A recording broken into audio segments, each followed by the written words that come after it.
खबर आ रही है दिल्ली से, जहां पर एमसीडी सदन में हंगामे पर प्रदर्शन। बीजेपी 16 जगहों पर प्रदर्शन कर रही है। बीजेपी का होर्डिंग कैंपेन शुरू हो गया है। तो बीजेपी कार्यकारी अध्यक्ष वीरेंद्र सचदेवा की अगुवाई में यह प्रदर्शन होगा। वीरेंद्र सचदेवा आईटीओ पहुंचे हैं, तो लगातार प्रदर्शन का दौर चल रहा है।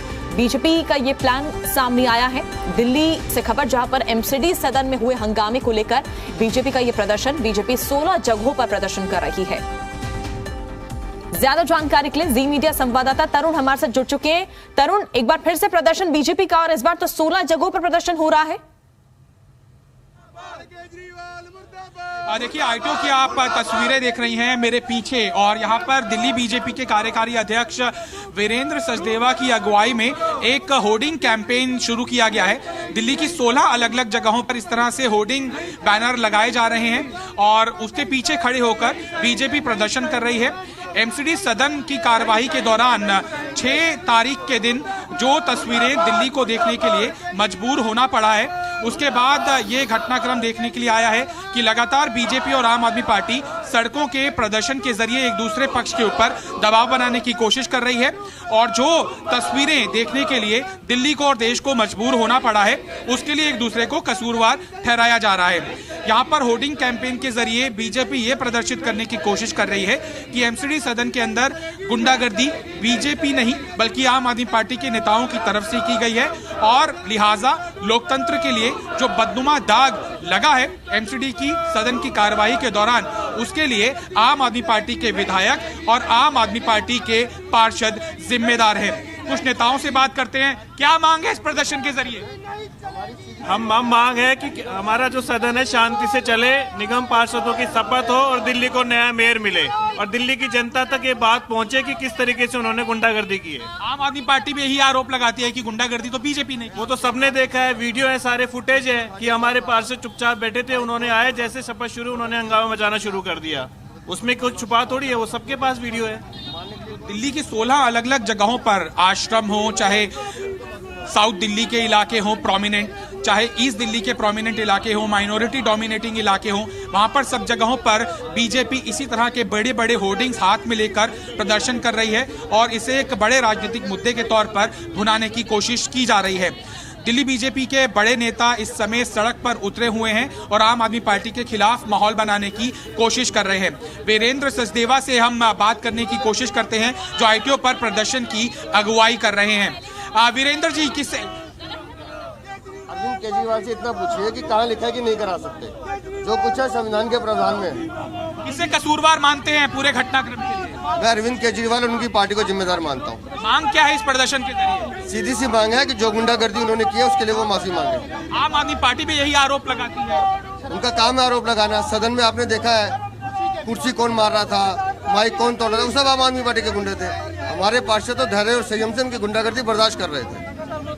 कब होगा सदन के अंदर अब अगला हाउस? जब उपराज्यपाल निर्णय करेंगे उसी दिन हम उसकी तैयारी करेंगे। लेकिन बैठक करने के लिए कोई पक्ष तैयार नहीं हो रहा। शुक्रवार से पहले मुमकिन नहीं हो पा रहा है। तो ये उन लोगों को तय करना है, हमारा काम है सदन काम, हम तो काम करने के लिए तैयार बैठे। जिस दिन उपराज्यपाल जी निर्णय करेंगे हम उस दिन चल पड़ेंगे। तो आप देखिए, सड़क के बीचों बीच भी यहाँ पर बीजेपी के प्रदर्शनकारी उतर आए हैं, और आम आदमी पार्टी के नेताओं के खिलाफ यहाँ पर माहौल बनाने की बीजेपी के कार्यकर्ता कोशिश कर रहे हैं। जिस तरह से मैंने बताया कि 16 अलग अलग प्रोमिनेंट जगहों पर बीजेपी इस तरह का प्रदर्शन कर रही है। होर्डिंग कैंपेन इसको नाम दिया गया है आम आदमी पार्टी के खिलाफ।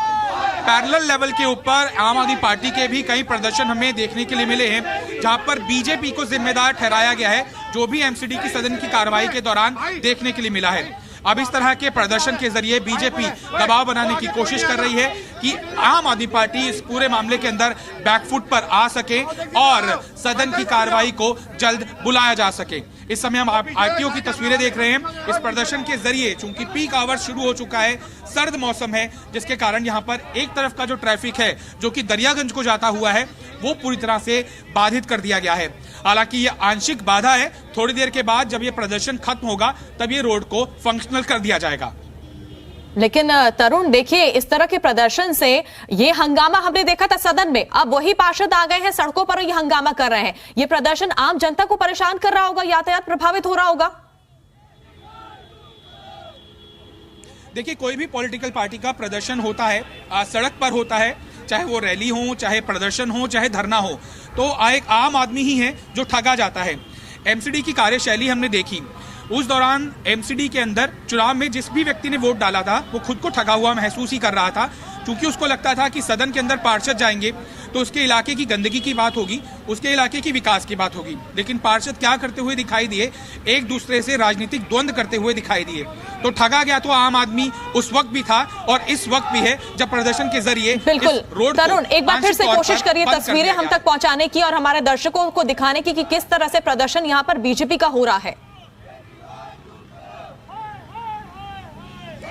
देखिए, रोड के दोनों तरफ यहाँ पर आईटीओ का एक ये काफी ट्रैफिक की आवाजाही के मद्देनजर काफी बड़ा चौक है। यहाँ पर एक तरफ जो मंडी हाउस को रोड जा रही है वो सिर्फ फंक्शनल है, बाकी दरियागंज को जा रही रोड को बंद कर दिया गया है और आंशिक तौर पर जो मिंटो रोड को कनेक्ट करती हुई रोड है उसको भी बंद कर दिया गया है। गवर्नमेंट के यहाँ पर ऑफिसेज हैं, लिहाजा जो सरकारी मुलाजिम समय से पहुंचना चाहते हैं, आंशिक तौर पर उन्हें थोड़ी समस्याओं का सामना करना पड़ सकता है। ये बड़े बड़े होर्डिंग बैनर्स के जरिए यहाँ पर जो शपथ ग्रहण समारोह के दौरान एमसीडी सदन के अंदर हमने तस्वीरें देखी हैं, ये उसके बाद की तस्वीरें हैं, क्योंकि ये पहला प्रदर्शन नहीं है जो बीजेपी की तरफ से किया जा रहा है। इससे पहले राजघाट के सामने भी पहला प्रदर्शन किया गया था और उसके बाद सीएम अरविंद केजरीवाल के घर का घेराव भी बीजेपी के नेताओं ने किया था, जहां पर पुलिस को हल्का बल तक प्रयोग करना पड़ा था ताकि उग्र प्रदर्शनकारियों को शांत किया जा सके। हालांकि ये पुलिस की आंशिक मंजूरी के तहत ही होता है, चूंकि अगर बहुत लंबे समय तक यहाँ पर यातायात बाधित रहा तो पुलिस को मजबूरन बल का प्रयोग करना पड़ेगा और इन सभी कार्यकर्ताओं को यहाँ से हटाना पड़ेगा। तो इन कार्यकर्ताओं से पूछते हैं कि वो यहाँ पर कब तक जमे रहेंगे, कब तक आप लोगों का प्रदर्शन चलेगा? ये प्रदर्शन संदेश देने के लिए है, जागरूक करने के लिए है। दिल्ली की जनता को पता होना चाहिए कि आम आदमी पार्टी 134 पार्षद होने के बाद भी जिस प्रकार की गुंडई उन्होंने सदन में करी, महिला पार्षद हो चाहे पुरुष पार्षद हो, किसी में कोई फर्क नहीं समझा, कुर्सी उठा के फेंक रहे हैं। वो दिखाना क्या चाहते हैं, साबित क्या करना चाहते हैं? जनता ने उन्हें चुन के भेजा जनप्रतिनिधि के नाते, लेकिन उसके बावजूद उनकी गुंडागर्दी सदन में भी चालू हो गई। भ्रष्टाचारी गुंडागर्दी यही पार्टी करना चाहती है। तो दिल्ली की जनता को पता होना चाहिए कि 134 पार्षद होने के बाद भी सदन कौन नहीं चलने दे रहा, सत्ता पक्ष में होने के बाद भी सदन कौन नहीं चलने दे रहा, किसमें भय है? अगर आपके 134 पार्षद, आपके भय किस चीज का है कि आपका मेयर नहीं बनेगा जिस प्रकार से, लेकिन उसके बाद आप गुंडागर्दी करते हैं, आप मारापीटी करते हैं, महिला कार्यकर्ताओं को चोट मारी है, एक पुरुष पार्षद का पैर टूट गया है। आप साबित क्या करना चाहते हैं? वो कोई गली की गुंडागर्दी नहीं है, वो सदन है, सदन को सदन की मर्यादा चलाएं। और ये मैसेज हम तब तक देंगे जब तक वो माफी नहीं मांगेंगे, जब तक वो सार्वजनिक रूप से माफी नहीं मांगेंगे उससे पार्षदों को। तो ऐसे तो फिर इलेक्शन कभी हो ही नहीं पाएगा, क्योंकि माफी तो कोई पक्ष मांगने के लिए तैयार नहीं है। इलेक्शन का काम एलजी साहब का है, वो दोबारा एमसीडी को नोटिफिकेशन करेंगे। हमने उस दिन भी संयम रखा था, हमारी पार्टी के पार्षदों ने, हम संयम से बैठे हुए थे। सदन को पहले 1 घंटे के लिए एडजर्न कर गया, लेकिन आम आदमी के ना पार्षद माने ना उनके विधायक माने। आतिशी और दुर्गेश पाठक जिस प्रकार से वहां हंस रहे थे, खिल्लियां उड़ा रहे थे, तो खाली खिल्लियां पूरे उसकी उड़ा रहे थे सदन की। इस प्रकार का व्यवहार हम चलने नहीं देंगे और इसके लिए हम सार्वजनिक रूप से माफी मांगने की अपील करते रहेंगे। ये जो प्रदर्शन है वो संयम का मुजाहिरा है क्या? संयम का मुजाहिरा तो नहीं है, लेकिन आप जनता को कैसे बताएंगे, आप जनता को कैसे दिखाएंगे कि 134 पार्षद होने के बाद भी कौन पार्टी हंगामा कर रही है, कौन कुर्सियां फेंक रहे हैं? आप मजबूरन आपको उतरना पड़ा है। मजबूरन हमें उतरना पड़ा है, क्योंकि जनता को पता लगना चाहिए कि क्या हो रहा है, कर क्या रही है आम आदमी पार्टी, करना क्या चाहती है। तो आप देखिए, बहुत ज्यादा लोगों को परेशानियां ना हो, इसके मद्देनजर ट्रैफिक की जो आवाजाही है वो आंशिक तौर पर खोल दी गई है।